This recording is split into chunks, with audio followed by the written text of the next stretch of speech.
સવાલ નંબર 1, પૃથ્વી પરનું નર્ક કયા સ્થળને કહેવાય છે?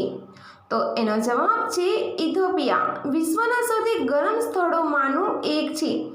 આખું વર્ષનું તાપમાન 14 ડિગ્રી સેલ્સિયસ સુધી હોય છે. ઘણા વિસ્તારોમાં તાપમાન 50 ડિગ્રીથી વધુ હોય છે. અહીં સક્રિય જ્વાળામુખી, ઝેરી ગેસ, ગરમ ઝરણા અને રંગબેરંગી એસિડિક તળાવો જેમાં સલ્ફર, આયર્ન અને ખનિજોના કારણે અહીંનું પાણી લીલા, પીળા અને નારંગી રંગનું દેખાય છે. સવાલ નંબર 2, સ્પેસમાં બે એક જ પ્રકારની ધાતુ એકબીજાને અડી જાય તો શું થાય? એનો જવાબ છે સ્પેસમાં જો બે સમાન ધાતુને અડવામાં આવે તો તે કાયમ માટે એકબીજા સાથે જોઈન્ટ થઈ જશે. આવું એટલા માટે થાય છે કારણ કે સ્પેસમાં ઓક્સિજન નથી હોતું, જેથી ધાતુ પર ઓક્સિડેશનનું કોઈ પણ બનતું નથી.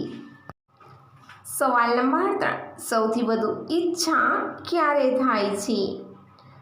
એનો જવાબ છે પીરિયડ શરૂ થતાના પહેલા 12 થી 14 દિવસ કે ખતમ થયાના તરત જ.